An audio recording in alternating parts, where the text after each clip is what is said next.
After all, I have to say thank you, and that's it. For you already done everything for me, so it's awesome. Well, I just turned 65, so I need to talk to you about SSI. I know.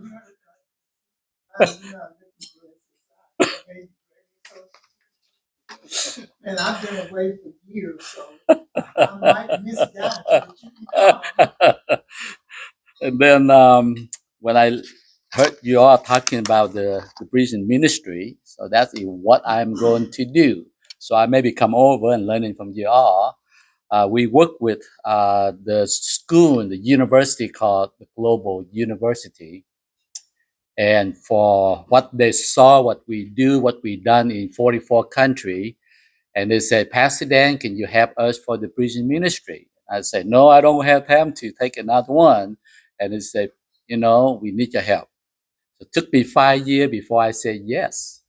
And what happened when I said yes, I said, I can take Dallas County and I take Tarrant County. So that went Dallas forward. They said, no, sir.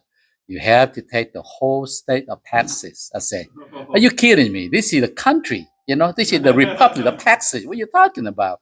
So turned out they had 98 facilities in Texas.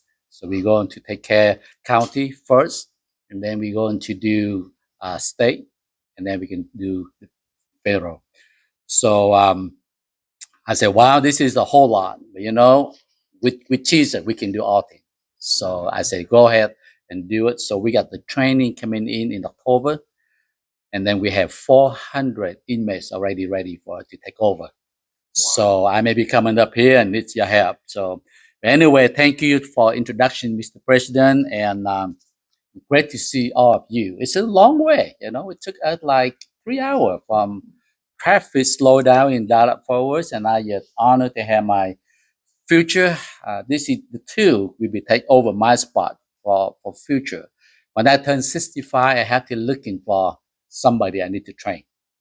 But you got no idea what's going on, when after 65, when I hold the Medicare card and say, oh, welcome to OLD Club, so here we go.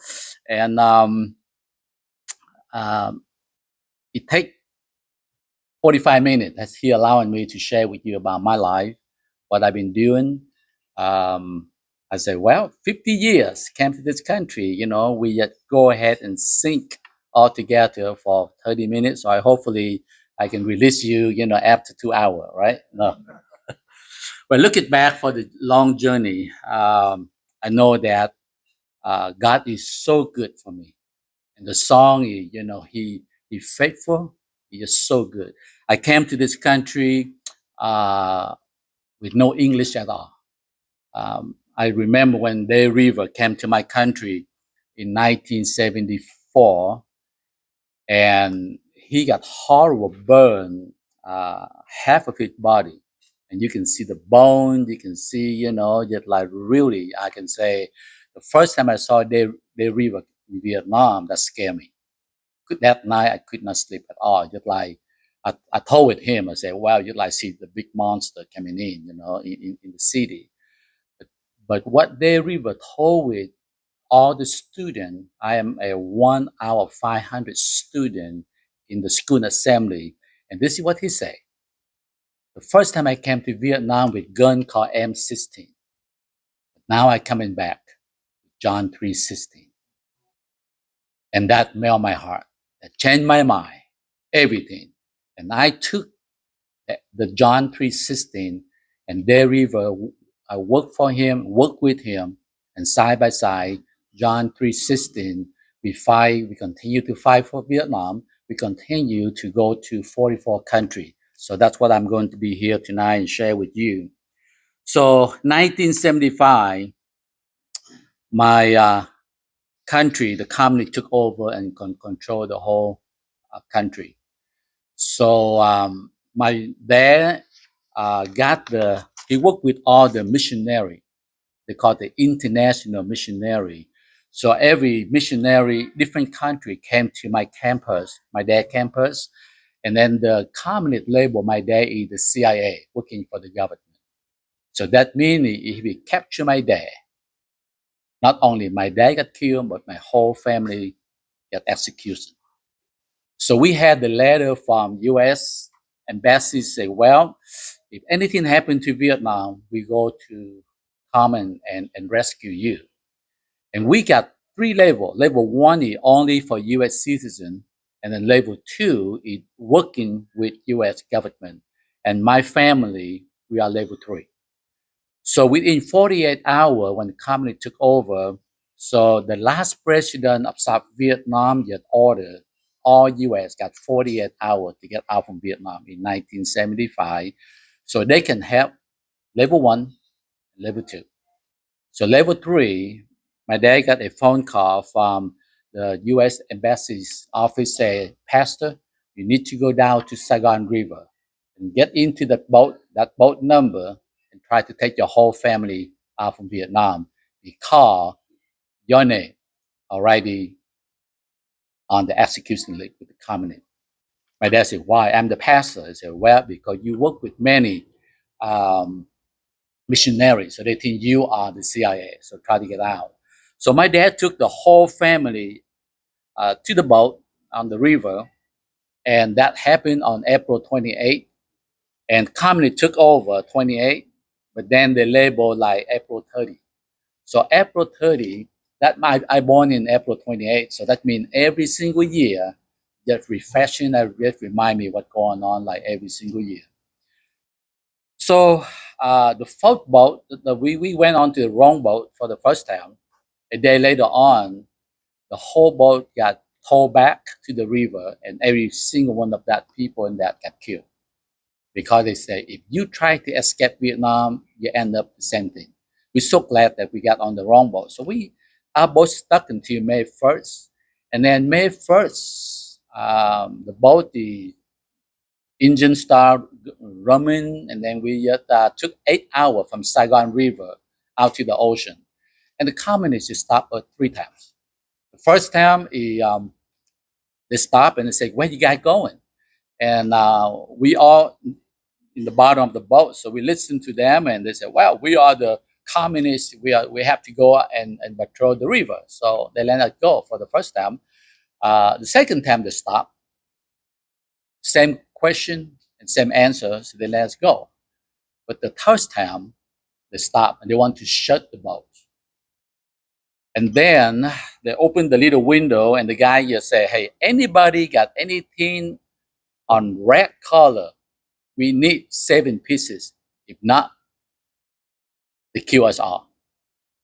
So my younger brother, and that night he throw up. So my mom just put the new T-shirt, and the T-shirt is all solid red, not even any letter on the T-shirt at all. So we cut back 7 pieces, throw them up, and they let us go. My dad just stood up and he just shared the gospel right there. He said, the blood of Jesus saved every single one of you. And then he tried to share the gospel. And after 26 days, after 4 days, we found out that we got lost. And I just see the blue sky and the ocean. Then we find out the captain, he never handled the boat outside the lake and the river. So this is his first time control the boat out in the ocean. So we knew that we got lost. We got lost like about 26 days. And this is what happened in the 26th day. The day 26th, the captain announcement, this is what he said. Anyone who die, we're not going to bury you at sea. We're going to use you as food for living. That means we're going to eat you. And I remember I just kneel down and prayed to Jesus and said, don't let me be the first person going to die. Because I cannot eat my dad, I cannot eat my mom, I cannot eat any human being. And 15 years old that time, that's the most scary, in my life. You know what? God answered your prayer. Day 27, but the day after, the first time we saw the U.S. Navy coming in and rescue us. And you know what? First time I saw the American flag, so what I'm looking at that corner right there, that's reflection, what I saw on the street. But that distance, I look at that. When I saw the American flag, I just smelled the true freedom. For those of you who served for Vietnam as the Vietnam veteran, I would like to say thank you so much for fight for my freedom. Thank you so much for doing that. You don't know how we appreciate the freedom. When you lost the freedom, and then you appreciate the freedom. I saw people burn the American flags. It hurt me so bad. This is all I always wear: the cross and the American flags. Because this country keep me, Jesus saved me. This country opened their arm and give me the second opportunity. That's why I'm here and to share with you. So I am just so grateful to God for giving me the second chance. And I thought, I would that I see. And when I arrived in the United States without knowing any, not even a single word of English, my first day in America is so difficult. We struggle with the language, we struggle with the culture, we struggle with everything. I see my dad, my mom, and the whole family broken from physically, emotionally, and spiritually also too. Where I can question like God, why? What happened? My parent, he lost everything. Whatever he built for 50 years in his life, he lost everything. And we start every single thing from the step number one. In Omaha, Nebraska, my first English teacher, she original from Hong Kong, the Chinese. So here you go. I got the Vietnamese accent. You learn in English from the Chinese accent. And then I come to Texas, I now we had the Texan accent also too. So I hopefully you can understand me tonight. If not, I have Pastor Michael translate for you. So sometimes I say, well, I may be speaking in tongue, because uh, and, and that's why when we opened the school in Vietnam, in Newman, all our teacher, the English will be the first language. Because I don't want the same problem with myself. That's why you can understand them very well. The first they came into the school with no English at all. But that's amazing. A couple of years later on, they can speak English very well. Why are doing that? Not only to help them, but also we try to help the next generation. They can translate the Bible. They can translate a lot different things accurate. So that's what I'm looking for. You come back to Vietnam with me, they are the one to go to translate for you for the sermon. They are the one to translate for you and do something. We can turn this country upside down when they have good education and they got good English. Dr. Siba George invited me to Newman for one day. And when I heard the young lady from State Department of Education in Austin, Texas, she came up and spoke the day we called the Founder Day. And I sat right there and I looked at her and after doing her speech, and she said, when this country, United States, turned 60 years old, the King of France sent the ambassador to this country and see how is this country so great. Why this country is so young, but they're so powerful. And then the ambassador came back to the king and said, King, US, they are nothing better than French. The industry, the government, everything, not better than us. One thing, they are better than us and make the country great. They put education and they put the gospel go together. And that made this country great again. I came to this country in 1975. I remember not many restaurants or um, um, shopping mall open on Sunday. 1975. People go to church on Sunday morning and they coming back home and had lunch and relax and going back to church again on Sunday night. But take a look what happened right now. when we push the gospel out of the school system, we put the gospel out of the government, and we put the gospel out of the White House and the Congress. Take a look what's going on right now. And as the educator, I can say I'm just so glad that the governor of Texas announcement, the 10th Amendment, will be put back on all public schools. You can see the difference in Texas comparison with any other state when we bring that back. So when I came to this country, my dad hold with us. This country opened their arm and welcome us. So he made all of us make the promise. Number one, study. Number two, working hard. Number three, don't do anything or related anything with welfare, food stamp, or Medicaid. Lend those people who need it, they can have that. But you still have 2 arms, 2 feet, and we got Jesus. Keep going and take education and learning, and all our family kept that promise. 50 years, we are so proud of ourselves. We not even have one food stamp. We're not even involved with anything because this country already done so much for us. So I remember President John F. Kennedy, his famous said, ask not what the country can do for you, but what you can do for the country. So that I kept that in my heart. And that's what whatever we do, we just try to see, let's go ahead and put together, go ahead and give it to this government rather than go ahead and take.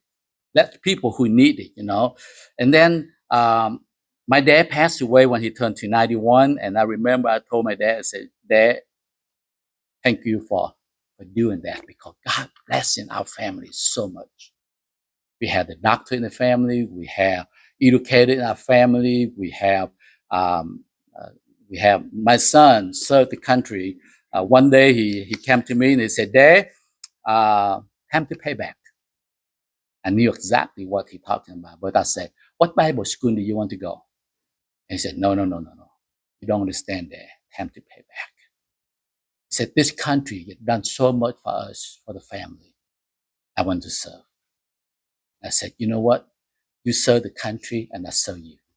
That's what I continue to do right now. I'm watching him to become the captain. I watched him promoted to become the major at the U.S. Air Force, and he continued to go. He's been studying right now. Next year, he will become the colonel. So I will be the daddy who proud, my son will be the colonel for U.S. Air Force. And I look at my son, my nephew, and then they look at back. I look at back from 1975 to 2005, that 30 year in the U.S. And I worked in 5 years as the office and customer service manager for City Water Works in Iowa. I worked in 18 years at the network for Tandy Corporation. For those of you living in Fort Worth, Texas, you know that Radio Shack, they're no longer, but that's what I've been working for 18 years with them. But 2005, during the Bible study, and the Lord just remind me on March chapter 5, verse 19. This is the Bible said, go home and tell what the Lord had done for you and how he had mercy on you. First, Mark 5:19, I say, what do you mean? You want me to go back to Omaha, Nebraska? Because that time I'm living in Texas. But then I heard so clearly, I need to go back to Vietnam, share the gospel. I need to go back to Vietnam and carry John 3:16 and continue to fight for that country. So I just rephrased JFK, what he said. So I said, well, that's not what God will do for me, but what we have to do for him. I walk away from the secular. They pay me like $120,000 back in 2005. Walk in something, I got no idea how much I get paid for tomorrow. And I said, well, when you have the house, you have family, and that could be very difficult for my wife typical the Asian woman to accept it. They don't want anything changed when everything just look like great. So I said, well, honey, the country done for me and my family, and we continue to serve until we die. But God done so well for us. He's so faithful with us. He is so good for us. We have to do something. So I went back to Vietnam in 2010. I decided to open the discipleship program in Vietnam. The reason I doing that because in my church we have one of the young lady I share with the president here. Young lady in our church, she half Vietnamese and half American, and 30 years later, she found her dad here in America. She tried to call from Vietnam, call her dad, said, are you Mr. So-and-so? He said, yeah, I am. He said, you are my daddy. He said, well, I don't have any daughter, got accent like you, and what are you trying to do? You try to destroy my family? And she said, oh, you remember that young lady and so on and that? And he said, yeah, I remember her. I slept with her only one time. And he said, yeah, that one time got me. So that's how it worked. You're right. So, but that lesson, I look at that and say, well, for a year, I went to many countries. I shared the gospel. And then I came in home and I report to the church. Hey, I went to this country. We had 20 people accept Jesus. We went to another country. We had got 100 people accept. But then if Jesus asking me, what happened to them? I don't know. I don't know. And maybe it depends on the local church in that country if they take care or not. So that's why the discipleship is all about. We connect the dots. We work with them. And also, on top of that one, is my goal when I opened the discipleship school in 2010, I prayed to God that give me 58,220 students. You know why? Because that many American soldiers died in Vietnam to fight for my freedom. So each soldier died, we be turned around, pick up one soul for God's kingdom. But right now, I'm just so happy to report to you, we're drawing for over 200,000 students in Vietnam right now. And that's gospel in the whole country, from South Vietnam to Central Vietnam to all the way to North Vietnam. So that's what we're doing for the gospel in Vietnam. So then after that many students, and then my staff in Vietnam took me all the way to the border of China and Vietnam to meet with a group called Hmong. I don't know you heard that Hmong people. The Hmong people during the war, the special force and CIA came into that triangle. So they most of them from Vietnam, China, and Laos. And then our U.S. Special Force and CIA stationed right there to control China and North Vietnam and Laos. And the communist Vietnam hate them.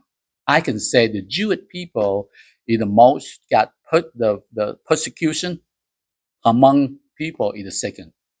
The people got persecution because the hatred. They hate them because they work with U.S. Soldier and during 1975. But when I'm up there, walk up in the mountain, and we have to draw the moped some area, and I met the old man. He hold the stick and walking. He about like 80 years old. His mouth is the scar, just like all his mouth, all the way down to his neck. And I look at him, and he looked at me, and we sat and we talked. And then I just afraid to asking people what happened to you and let they tell me. And I said, sir, thank you. I heard about you share the gospel for your Hmong people in this area. He said, yes, because of that I got all the scar in my mouth. That time I asked him, will you tell me the story? What happened? He said, well, when I accept Jesus in my heart, I don't know much about Jesus, but I know that he loved me. And when I just accepted him in my heart, and then this is unbelievable. I just feel peaceful, and I kind of kept that for myself, and I just continue to go and tell somebody else about Jesus love me. And then one day, the communist Vietnam just stopped him and said, "You cannot share about the name Jesus anymore." And he continued to do that. He said, "Well, I cannot stop. I don't know why, but I cannot stop to share about Jesus." And one day they caught him to share the gospel. They chased him down and they pounded the hot water in his mouth. And they're talking, this guy never speak again because the hot water, the boiling water got into his throat and the scar all over, in his mouth and all the way to his neck. You know what? Our Jesus is the same yesterday. The power of Jesus is the same as yesterday, today, and forever. And 3 days later on, he can get up and speak. And because of that, now we have 100,000 of Hmong people accept Jesus Christ. Get up to that mountain is not easy. I put Pastor Michael for the moped, and when they're up to halfway up the hill, and they say, "Pastor, you need to walk because we don't want to kill you." It's not easy to get up there, but because of that man, I said, "Jesus, you love these people up in the mountains so much, and I have to do something for them." So because the communist Vietnamese hate them so much, so they're not approval for anything. The Bible, they got the Bible translated, but they're not going to approve of the Bible. So that means if you hold the Bible and they're not approval, they can arrest them, and a lot of horrible story, like gun point to their head and say, "Deny Jesus, I blow you away." And these guys just simple. Jesus loved me, blow me away. But I cannot deny him. When I went up there and I see they just know about Jesus so little. My question to all of you today, when you sat in this beautiful room right here and you listen to me, are you sure if somebody asking you the question, who Jesus is, can you answer it? We got like 1,000, 100,000 of Hmong people up there. They said they follow Jesus, but we're asking them the question. If somebody ask you the question, who Jesus is, can you answer it? They don't know because nobody trained them. Nobody teach them. So I coming back and I just go through this discipleship program. The first book on this one here is called The New Life. Because when they worship Buddha, they worship any different gods. When they become a Christian, they got no idea.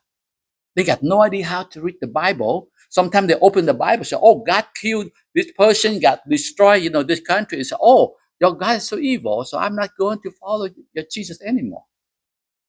So we coming in with the whole curriculum. The first book say The New Life.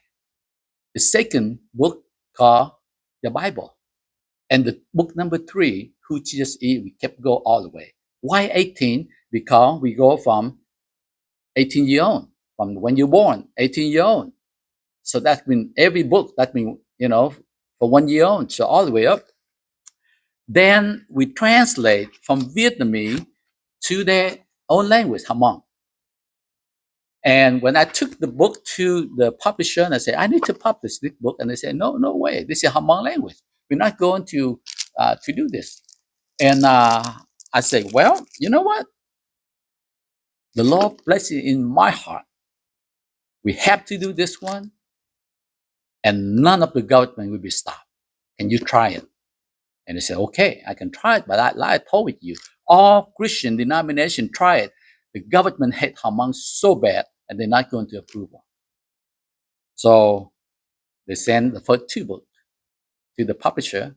They asking the permission from the government. Guess what? We got approval. We got approval. So that means when you go to the last page, you can see this is the permit from the government. So they cannot persecute them. They cannot take the book away because this is the approval book.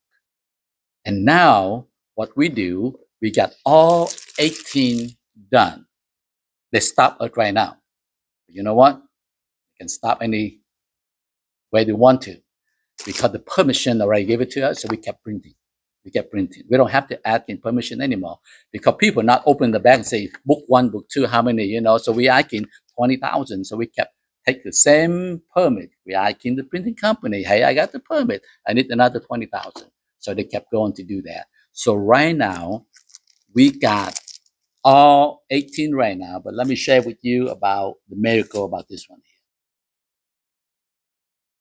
Last year, the Hmong people came, the leader came to me and said, Pastor, you are the only one who got the approval book for the Hmong people. I got 200,000 people would like to study with you. Can you help me? Yes, I can help you, but no, I cannot help you. Because this costs like about $3 per book printed in Vietnam. You take the calculator out and see if I'm talking about 100,000. I'm not talking 200. 100,000 times 3. You're talking $10 million, right? Well, no. The reason I'm saying that because the 18 textbook, we keep them $100. If they had all 36 textbooks, I'm sorry. They had 36 of this one, 18, and then all the 18 in our approval. It cost them to go to the Bible school and finish everything. It cost each person $100. But if I accepted 100,000 people, that means $10 million. That's what my calculation right there. Okay. So what I do, I only accept 1,000 a year, so we can help them get the curriculum to the leader and pastor right now, and that's what we do, and that's what we try to scholarship people. And this year, I only accept 1,000 right now, so we help them $100 per pastor, so they can go and continue to study. Yes, I'm working with the Full Gospel. But I don't know, they associate with you are not in Vietnam, so I need them, to help. So that's why I can there. So I'm working with a lot of people. So far for this year, I got almost 60% fulfilled for my 1,000, to help. So I got 40 more to go. I said, well, God's good. That's the problem, God, not me. And I kept going. So that's what I'm going to do. But when we have 44 countries we work with right now, and we got more than 400,000 discipleship students who study for the same book. We have 12 different languages right now. So you mentioned about Iran. Don't worry about the Iran. We got a lot of underground churches study with us underground. They went to Turkey. We training them, so they went back to Iran, and that's what they're going to do. So we're going to pray for that. But then 5 years ago, the Lord placed it in my heart and say, if you teach a child, you can change the generation. And I said, well, Lord, 44 countries, that's a lot right now for me to do. But then the Lord kept placing it in my heart and said, well, if you teach a child, you can change the generation. Government Vietnam right now, that what they do, we don't involve with, politics, government. But my job to do is bring John 3:16 to my country. We can continue to go ahead and open the country, with education. So we got the first last year that what you attended. So we have children being proven. Normally, when you have 10 people apply to come to America, you maybe had 3. But last year, it almost like every single one of them, except one, not approval, because on the application, they said, yes, I don't have any family in U.S. When he come to the interview, he said, oh yeah, I have my uncle. Because of that, if one mistake, they're not even letting you into the country. There's only one. So make our school get bigger about K-12 in Vietnam with Newman International, because Dr. Stephen George behind us and the curriculum, and we try to teach them So this is what we do. We have education and also we have the discipleship. It all go together. So when our children finish the high school diploma, they receive 60 college credit hours. So they can continue if God called them. So this is what I'm looking for. If they are um, um, be a doctor, or if they want to be engineer, or they want to be a pastor, it's wonderful. But if they are a doctor, engineer, or anything, they have the solid gospel be the foundation. And I can tell you what, you can see the next 10 years for Vietnam. For these children finish what they study, they're coming back. They be work with government. They're going to work with education system in Vietnam. They're going to work with everywhere. And then last year also too, I just so honored. I told with the Vietnamese people on our discipleship, here in America and Vietnam, I said, but you know what?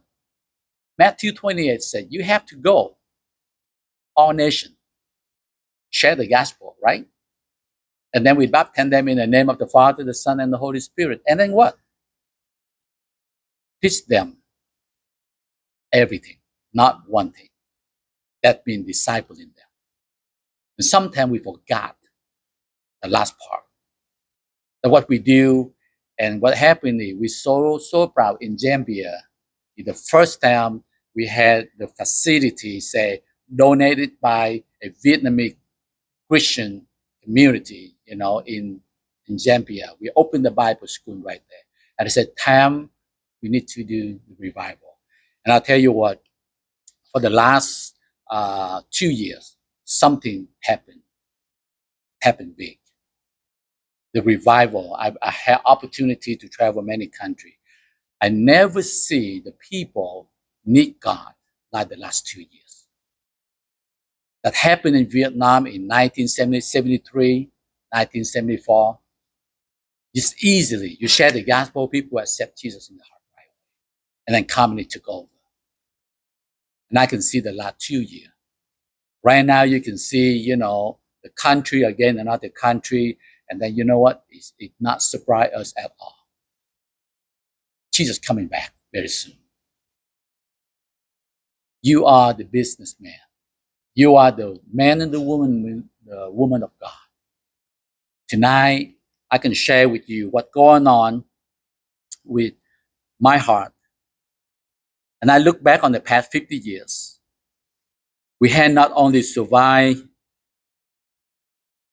but we done a whole lot in our family. And I'm teaching my children, this is what I told them. Love and serving the Lord our God. Respect the freedom, the power of the family, the importance of education, and the significance of gratitude. That's what my dad teaching us. And I try to teaching my children, and I try to tell my children to teaching back the children. And I can say, thank you so much for opening your arm and welcome myself, the Vietnamese people who came to this country. If you don't open the arm and welcome us to this country back in 1975, or I can say 50 years ago, I don't have opportunity to travel 44 countries and continue to share the gospel. Our children need hope. Without hope, they're going to kill themselves. And God, look at every single one of us in this room right now. You are not old. You're also not young. But we all have the purpose God calling us to do. The full gospel business, man or woman, is so important because you bring in the economy to the country. So do it side by side. I was so thrilled when I heard he say, well, we have the prayer almost every day. That's what we need for this country.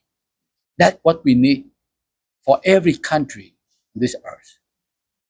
I look at on your chapter and I said, wow, this is not only in America, but it's international. And I heard what he mentioned that you had the international get together also too.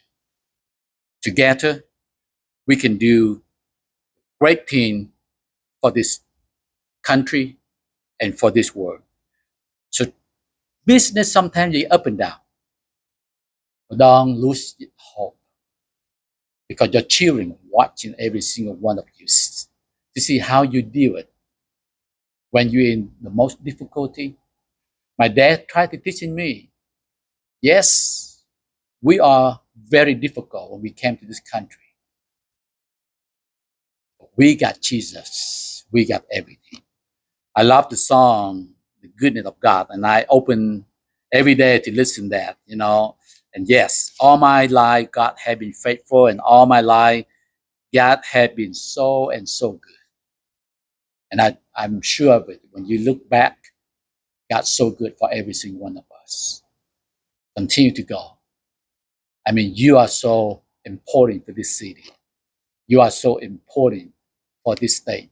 And you are important for this country and around the world. May God bless you all, and thank you for allowing me to share my story. I know I don't have enough time, but this is the long journey. 50 years living in this country from no English, can speak English a little bit, but that not stop me to travel and share the gospel around the world. May God bless you all. Thank you.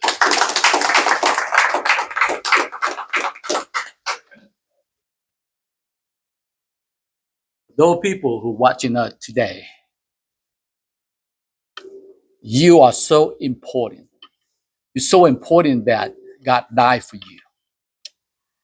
And when we're still alive, just like me, when I'm still alive, I mean, I look back on 50 years ago, I mean, with my head, my heart, my way, I think I'm going to die because we got no hope until the U.S. Navy coming in and rescue. When I saw the American flag, I knew that's God sent them. And we are here for the purpose. And the purpose that we all share the gospel. And the beautiful song said, you know, the reason we live to worship God. And I know that if you got struggle, you've been facing with most difficulty in your life, don't lose your hope. Jesus is your way. If you accept Jesus in your heart and say, Jesus, I invited you, walk into my heart right now. I surrender all. Back on 2005, I do the same thing. I just said, Jesus, I surrender all. But I just commit with 100% to follow Jesus. You can do the same thing too. You can see the difference when you surrender and let Jesus walk into your heart. If you do that, you can contact to your local pastor or any local churches, or you can contact to the full gospel businessman or woman. They will be help you in your area, in your country, and do that. Don't do something, you know, you and your family will be look back and say, well, I wish too late. A lot of people, I work for my boss, his name is Dave River. When he been wounded, they took him from Vietnam and they took him to Japan. And he looked in the mirror. He said, well, my wife not going to love me anymore. And when he lost his hope, he admitted he tried to kill himself. But he don't have gun. He said, I don't have gun. I don't have knife. But I got all IV in my body. So I decided to go ahead and pull out the IV and I'm going to die. And then he said, well, he waiting to die. And he got hungry. He pulled in the wrong tube. That's pizza, you know, that food, you know. So he said, well, right now, after that, he said, Jesus, I promise to you, until I die, I never do that again. Because if I do that, I don't see my beautiful wife. I don't have 2 children. I don't see my 4 grandchildren. I wish you look in and listen to that same direction, same story. Don't give up. God loves you so much. So come to Jesus so you can see He always great, love you. And John 3:16, because he loved you, he came over here and died for you. May God bless you.